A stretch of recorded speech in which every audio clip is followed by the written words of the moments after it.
Tikulandira kundomvera pano ndi pa Nyasa Voice Box. Cholinga cha Nyasa Voice Box ndikupereka mpata kwa Malawi kuti azitha kukhala ndi ufulu olankhula pa nkhani zokhudzana ndi ndale, kayendetsedwe ka dziko komanso kutsogoleri otsatira bwino malamulo kuno kwathu ku Malawi, kuti wina aliyense azitha kukometsera mbali ya ndale imene iyeyo akuona kuti impindulira mosaopa mosachita mantha. Ndiye pano tafuna tibweretsereni ulaliki wina umene unachitika pa maliro ena kumeneko abusa amalalikira kuchokera pa buku la Deuteronomy chapter 30 verse ya 19 komanso 20. Pamenepo makunena kuti lero kumwamba ndi dziko lapansi zikhale mboni zodza kutsutsani pakuti ndayika pamaso panu moyo ndi imfa, madalitso ndi matemberero. Tsopano sankhani moyo kuti inu ndi ana anu mukhale ndi moyo. Ndi mbusa ameneyu anatenga nkhani imeneyi ndi kubweretsa kuno kwathu ku Malawi kuti Amalawitu pa 16 September pano muli ndi ufulu. Mulungu wakupatsani mwayi kuti musankhe madalitso kapena matemberero, musankhe moyo kapena imfa. Zili ndi inu kusankha mmene inuyo mwafunira, chifukwa chokuti Sauli amene tinayi panoyu ndithudi atipha. Nde iwo sana tchule chipande cha munthu, sana tchule munthu menemo angomenya ulaliki pa maliro kuti anthu amve. Nde ulaliki umenewu timafuna nonso kuti mumvere, ndipo akamaliza kulalikira abusa amenewa timafuna kuti mutiuze maganizo anu pa zimene anena abusa amenewa pa maliro amenewa in the comment section below pompano pa Nyasa Voice Box. Mulungu atate wathu tifuna kuyamikeni tikulemekezeni masana ano maka chifukwa cha msonkhano umene inu mwakonza kuti mwatenga gogo wathu pakati pathu. Ndinu Mulungu amene simumalakwisa, mukafuna kupanga zinthu zanu palibe amene mumamfunsa, ndipo ndinu Mulungu amene mmadziwa izo zonse zimene timachita ife, ngakhale ife timaganiza ngati tabisala sikutiona.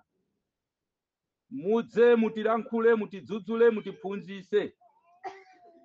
popeza mufuna kuti nthawi ikazafika kwa ife mufuna tipezeke pamaso panu koma opanda chifukwa. Ndikupemphera Mulungu pacha mizimu yoyipa imene nthawi zonse pamalo ngati anu pamene pamafuna kumveka mawu anu amapereka mizimu yoyipa yofuna kulanda mawu. Iwe Satana ulipo mpano, iwe simakuopa ndipo ulibe ntchito. Koyo kwako ndikupha, kuba komanso kuononga. Mutilankhule ndipo mawu amkamwa mwanga ndi malingiro a mitima yake Mulungu mudzivomereze pamaso panu. Amen. Amen. Okondwa mwa Ambuye, masana ano ndimamvesera atangonena kuti zaka 98 apa panali phokoso. Inu simungafike 98 chifukwa cha zopanga zanu, simungafike zaka 98 izo pokha mutasintha. Ndipo lero sisi kulolira iya, lero ndi siku lokondwerera mzimu wa gogo athu. Mulungu analemba anayika zaka 70, pa zaka 70 iwowa anaonjezerapo zaka 28. Zaka 28 tu mbado wa lero amene ndiye kuti sonaya lili chizukuwe. Nanga simasiku ano anthu ayendera changu pamalo. Oh. Ya tena ni machangu pamalo anu andeni nyambitoni akuvuta kukula muziona nganoka. Okondedwa masana ano mutu umene tifuna tiende nawo mawu amene akutisira agogo ndokweka kwambiri. Pofuna kuthawa kumang'ana kothawira. Tanena nchoncho. Basi sinkhani yambiriya. Ukamafuna kuthawa uziyang'ana kothawira. Koma ife anthu ndife amwana. Chifukwa ngati mumamvesera zolengedwa ku Deuteronomy, Mulungu akuti ndichitisa umboni lero kumwamba ndi dziko lachani ndayika pasogolo panu temberero kapena chaka daliso, moyo kapena chani imfa. Ya kuti pasamwe kuti kusankha kukhala ni ndani titapanga mistake tisachiteso chani mistake. Kandi kumveka bwino abale, Sauli ndi Davide anali pa udani. Anthuwa zina ambanayo zinatikafusa tikakafika tikakape koma chikuziwa ife anthu amakangana. China chimene amakanganira unali chani? Ufumu. Ikuveka bwino. Haleluya. Amen. China chimene amakangana ndi ufumu. Leso maufumu amakanganira. Umatodabwa akuti mkamwini kulanda ufumu asa ikaisa ufumu ndi wako magazi zimato chitikati achimati chikuona kwa pambumbao ndiye Davide ndi Sauli sakamvana bwino ayi anali kukangana koma Davide akaona kuti mkulu uyu wandilimbikira ndi chifukwa chake pa 1 Samuel akuna kuti komatu ine akuti ananena mu mtima mwake mtima wolimbika ananena mu mtima mwake siku lina Sauli azanditani uyu azandipha ndipo palibe chinachondikomera koma kuti ndithawire kuziko la Afilisti ndipo iyeyo akamva azakhala kakasi sazandifunafuna anso iyayi ndifali kufuna kuthawa kumangana kotani abale siku lina Sauli azatipha nena Sauli yatipha tu Malawi muno Sauli yatipha uyu Saulo yatipha uyuyu kandi kumbeka bwino atipha uyu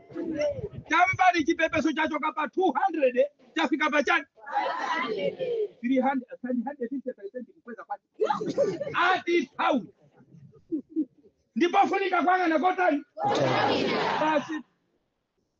basi kaya mulipo pano munaika slogan osaopa osatopa osafoka ifeso sitiopa sititopa sitifoka mpaka na pa 16 haleluya sitiopa koma tikakamira hizi tifaka mtosimikiza amene muli akale munamba mwakula tumachimanga 100 chakuti tidazitemberera 2020 ndizi tikuona kumwera kuno chingoti chikabwera ichi chikamatha chibwera chira chimanga tinazala ife natinya tati zikapena chaka chino cha umamo ndiye akuti Mulungu akuti ndaikatemberera komanso ndaliso pachana ndaika moyo kapena imfa pachana zili ndinu kusaka chimene mungasankhe ndi chimene chidzakhala sogolola lero ndikumva chisoni ena munatipwetekesa ndi nomwe azimaye muli apa tifuna zisinthe zisinthe tione zina ndiye mwaziona wakukaulisani ndikusamba kwanuko ena anali achinyamata akana mzidu atalembedwa ntchito alipolembelepo ntchito ntchito chei nena mukamaenda mmakomo ndiye kampeni ache muti muzipanga anthu mchana poti munana manthawija ndiye mutembenuza banyi makanisa ayi muzaka zimezi musadandaula Malawi ndi mafinya zitupira ife tinatupidwa chitupira apa ali bana tupidwa chitupira yeye ujana bwa kufinya toka ina na uli ukwati ndaulephera tosimi uli ukwati pano ndaukani bora ndikakwatire kwina banja tu zimazika kuti munthu atithandiza kumaambiriro ndewe walephera kumaambiriro ndio zinama kuti ndipase nizaka zina hata kuninke ndani wauponda tatieni tiangane kothawira ukondedwa kana mizido kwa nthawi yaitali koma mkathawira kwa Mulungu satani salephera Mulungu salephera sitina chedwe mwayi ulipo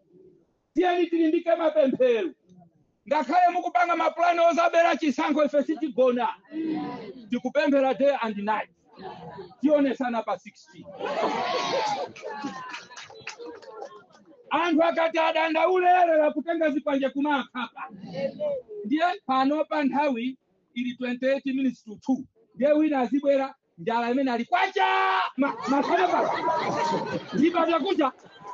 masana ngatuno ata mukamufune ine mlibeno ine ndachokamo mmenemo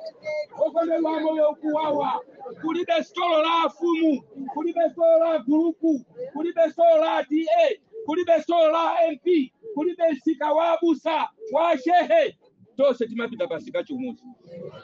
mtengo wake chani yakomera kumipando kapeta mukafuse ngakhale wa business akudanda uyu kuli bwanji munthu amene angokhala akazuka kumangole anga nazuwa nana inu chibadile olo munamva kuti kale kunali njala ya 1949 munamvapo kuti anthu anandiako chitezi sopano chazandiani kumaloyi yana inu muli okalamba inu 1949 akuti kunali njala taka chinaso kunabwera akati na zombe munamba mwamvapo anthu akadya chitezi asa mulape ena mulipompa ndena opanda manyazi muli kakaka kumaenda boma ndilo mweli sicho sabo sokolelio boma ndilo mweli koma sokolelio au boma ndilo mweli boma la jani Kikalezi menezo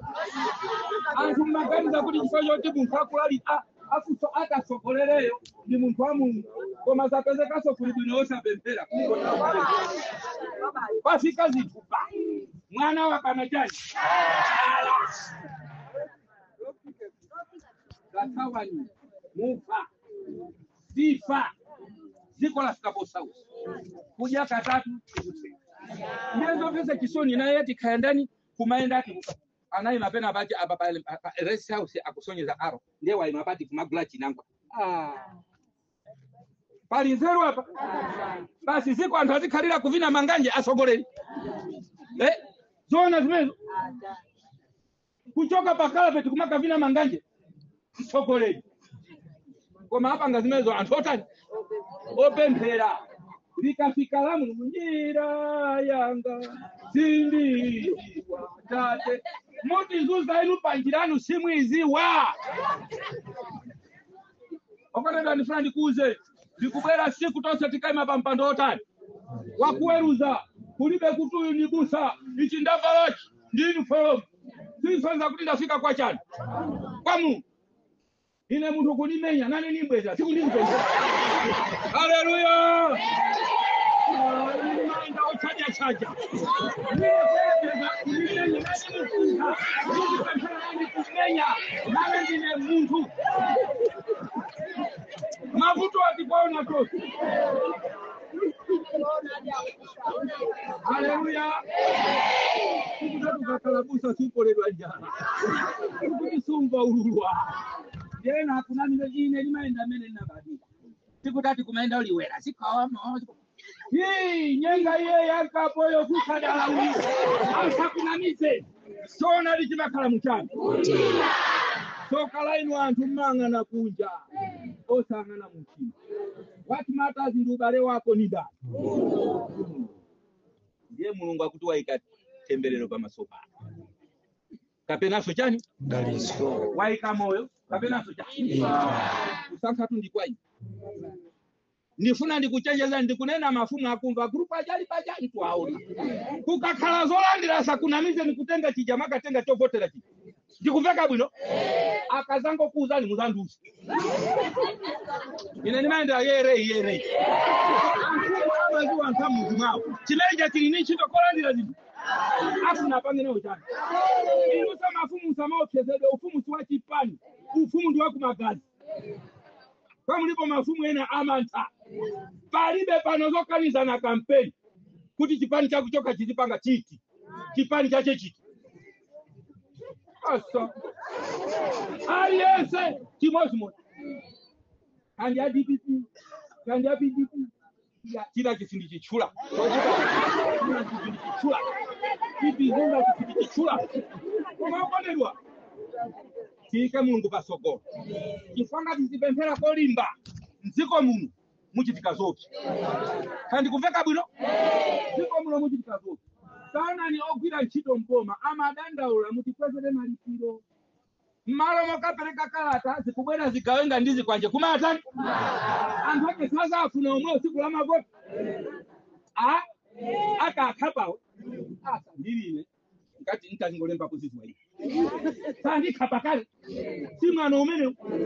ni masa iwo wazikola nalowera mademo omwewo saja katamanga msewu ndero tikati tamanga zetu okesa zilo ya kufa John Chilembwe anafa sana aliere ziko lilo ngati silikapa anthu olimba mtima tipitilabe kutati kufa ndikakhale ndili zanga yanthu atine natopsa tala kuti osaopa osatopa osafoka chichitike chitani koma tiauze anthu zoona mulungu uso watipasa mwayi wakuti pa 16 September atikusankha osasankha mopusa kusankha mwachani mwanzeru kusankha mwanzeru osasankha mopepera tikumveka bwino ine ndamuchombe wamugotera inu simu muziwa ndikuka vutika to kuziwa ina mena atakwamba ni simu muziwa muntu kuona chimanga ama kazinga chimanga kama kazinga ungali mbane utitafuna matembo ukapopanda chimanga masewe right kumaona tifuna efendi kuja sizambiri kuja lero ndinali kuchipatala ndapeza kopanda mankhwala angondile mbele upito kagwe kufamasi nasema pamono kumfusa doktor kuti makobe leche wandipasa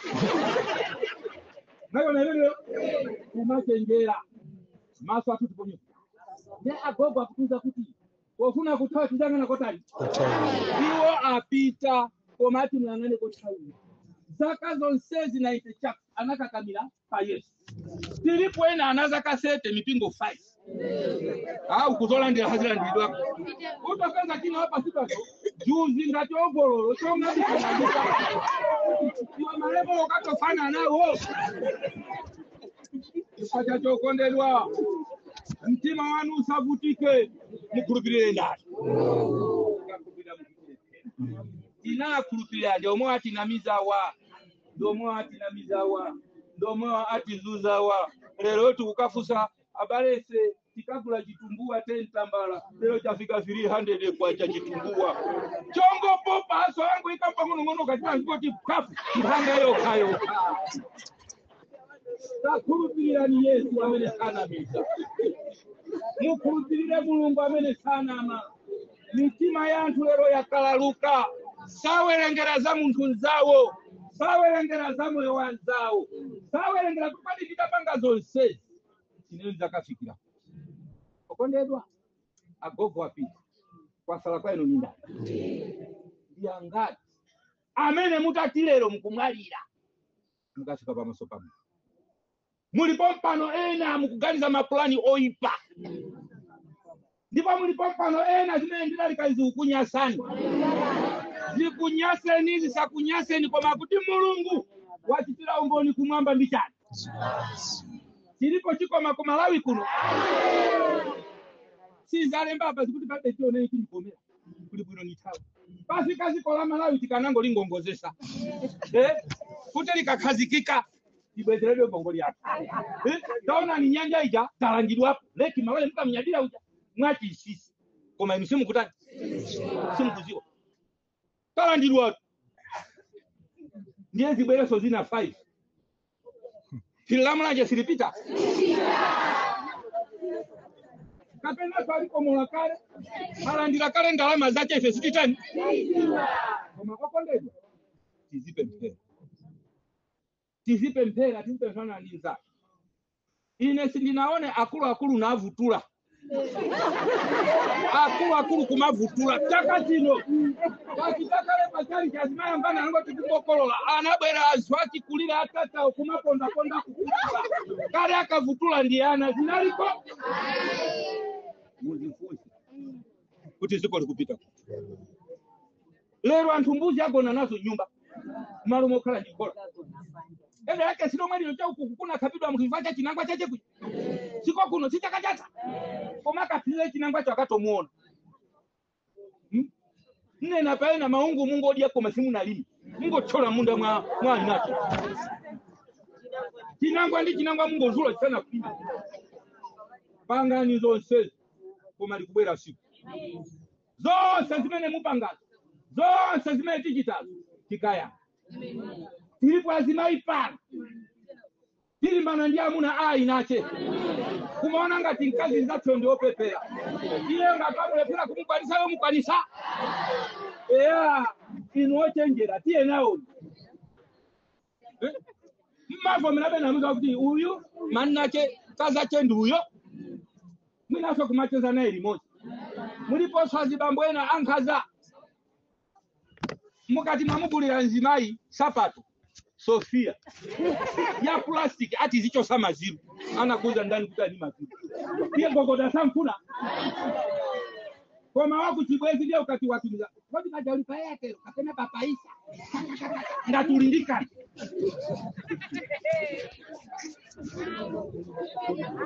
nakonga ni moyo wani siku lina mwalira Yesu siku nanditani siku tisini mwalira muzati tochi mutasonkana nane ndili gone ndikupita ukazi ya nkira ndeki koma ukondela ali Yesu akonzi mwa lero lino ndilabwino popeza tindika pena mawa titani tikafikira kuti tili na baina munini milandu kumbumba kwani chokanga nacho chazi nditu ena mpemphera mpingo umoja kandi katolika kumapitabe kuja tikone ni Maria wacholecho zaza corona kwali hapa uyali pamwe pako pa sugrizana naye ndema Mulungu amana kuti usati unkonda Mulungu na udana ndi uti kumaja ukaristia nampita pa nsimba inakupasa namuna ndira namberera ya basi kukwata sonama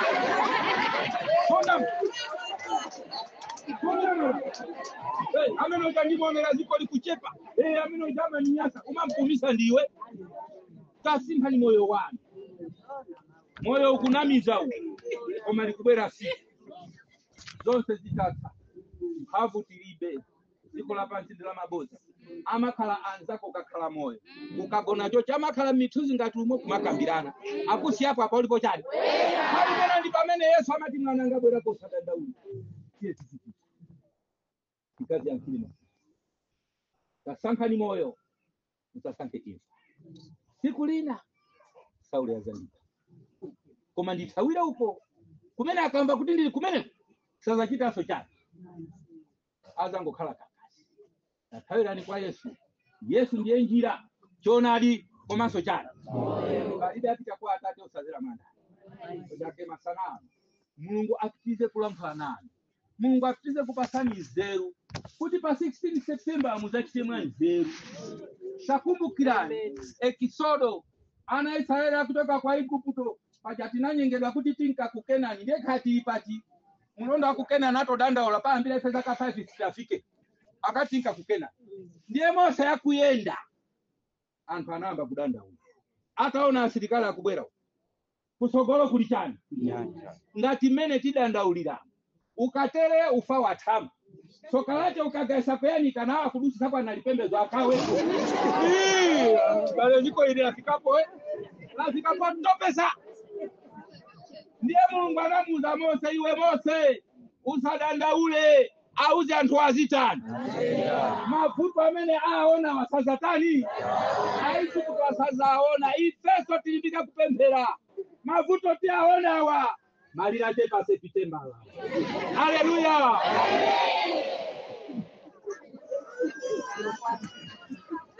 tieni tipemphere